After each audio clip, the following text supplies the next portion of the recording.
Frère combatif sur les libertés fondamentales et sur les libertés tout court qui sont en danger en Afrique et pas seulement.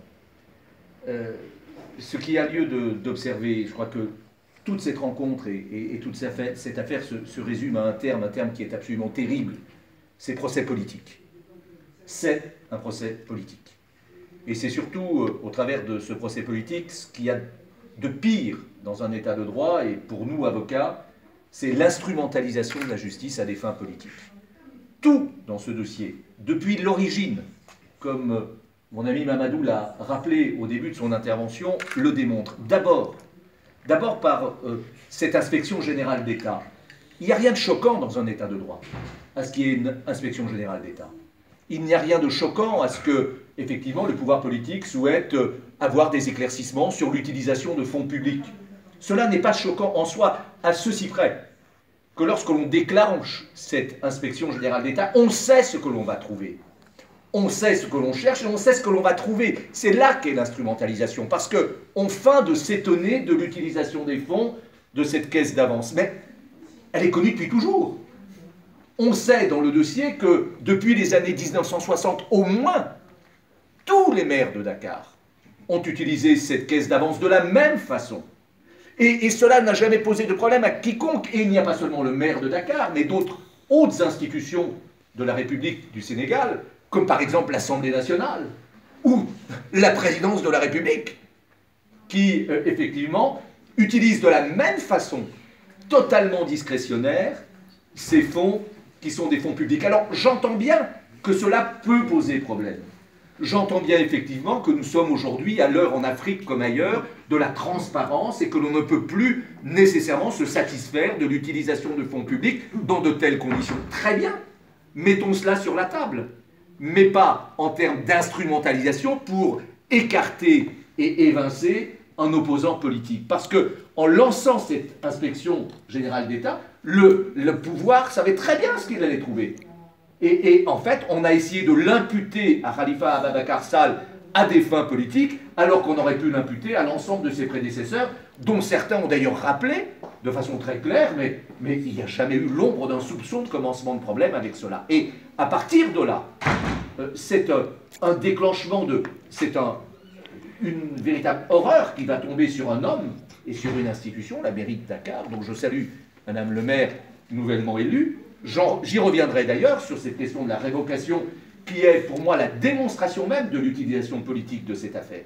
Parce que l'inspection générale d'État, il faut quand même le rappeler, pardon de rentrer peut-être dans des détails du dossier, mais qui sont essentiels. Qu'est-ce qu'elle dit? Elle ne dit pas il faut envoyer le maire de Dakar en prison. Elle dit simplement il faudrait que nous regardions de plus près les conditions de création et de fonctionnement de cette caisse d'avance. Et donc l'inspection générale d'État qui dit simplement il faut qu'on fasse la lumière là-dessus. Quelle est la lumière qui a été faite? Khalifa Ababakar Sall et ses collaborateurs ont été convoqués dans des conditions scandaleuses, ont été placés en garde à vue, une garde à vue qui ne dit pas son nom, au cours de laquelle la présence de l'avocat, qui est pourtant obligatoire, leur a été interdite, ce que la Cour de justice de la CEDEAO va évidemment condamner. Et, pardon, mais je le rappelle, et pour ceux d'entre vous qui connaissent le fonctionnement de l'institution judiciaire, dans un dossier d'une telle complexité, dans un dossier d'une telle sensibilité politique, on va avoir une instruction qui va durer 1 mois. 1 mois. Entre la date de la mise en examen de Khalifa Ababakar Sall, c'est-à-dire le 7 mars 2017, et la clôture de l'instruction par le juge d'instruction le 3 avril 2017, il s'écoule moins d'1 mois. Je dirais que lorsque l'on donne ces dates, on a tout dit.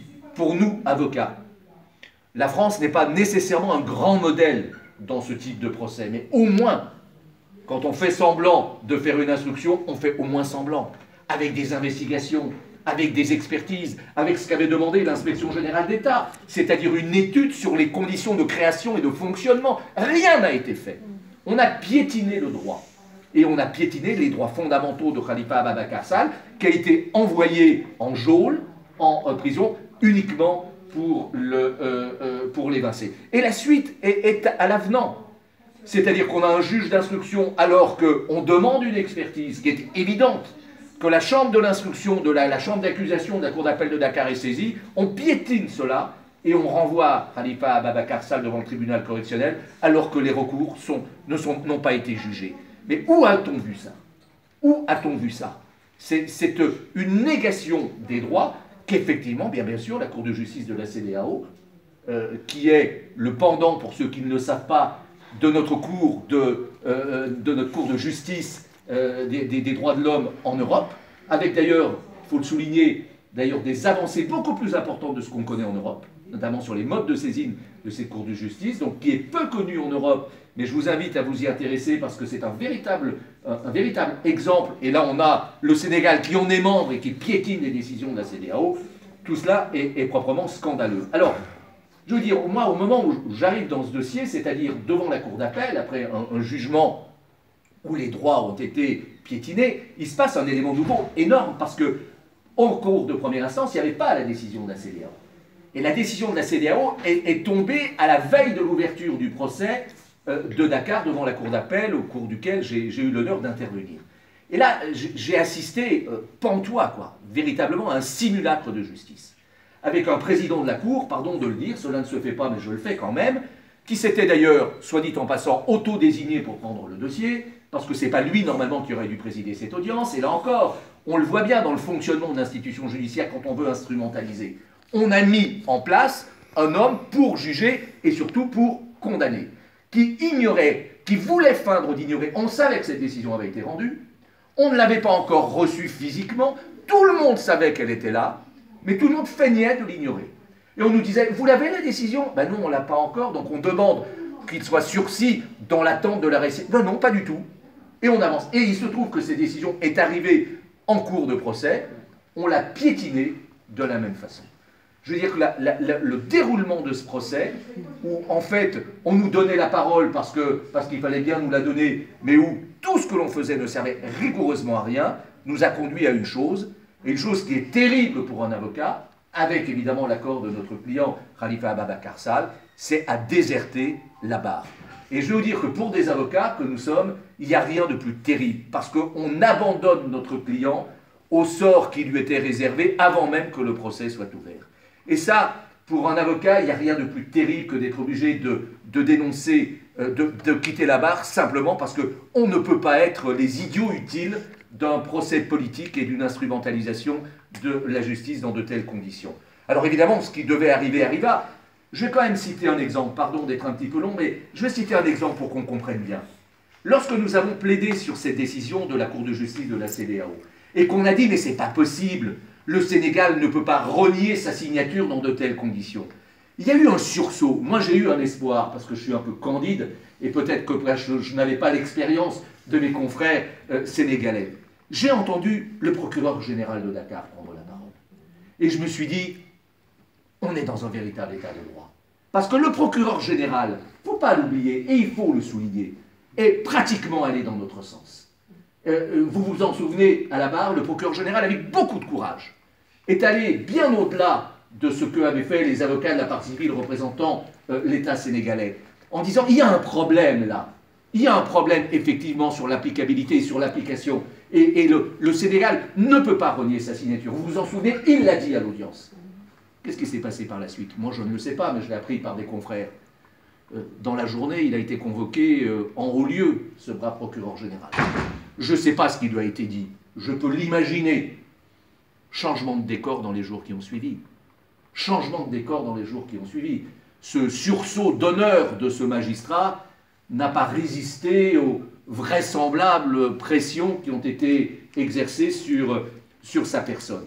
Ce qui montre bien l'instrumentalisation de la justice et la décision qui, in fine, a été rendue. Je vais vous citer un dernier exemple. Cette décision, évidemment, on n'avait plus rien à espérer, dans la mesure où nous n'avons pas même plaidé. Qu'est-ce qui s'est passé le lendemain de la décision? Le lendemain, l'arrêt de la Cour d'appel est rendu le 30 août 2018. Le lendemain, 31 août, révocation de Khalifa Ababacar Sall de sa qualité de maire de Dakar. Alors on pourrait dire, bah, c'est normal puisqu'il a été condamné. Eh bien moi je vais vous dire, c'est la preuve de l'instrumentalisation et du caractère politique du procès. Parce que cette révocation, elle intervient soit trop tôt, soit trop tard. Parce que si on dit, on le révoque parce qu'il a été condamné, mais il a déjà été condamné en première instance, au mois de mars 2018.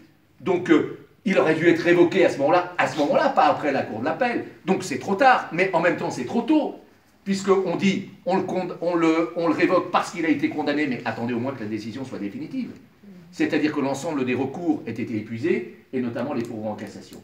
Et là, on tient, je dirais, la dernière preuve évidente de l'instrumentalisation de la justice par le pouvoir politique. Donc, voilà, je veux dire que c'est vrai que c'est terrible pour nous, avocats, d'avoir ce tel sentiment d'impuissance, parce que le pouvoir politique est tout puissant et piétine tout ce qui l'entrave.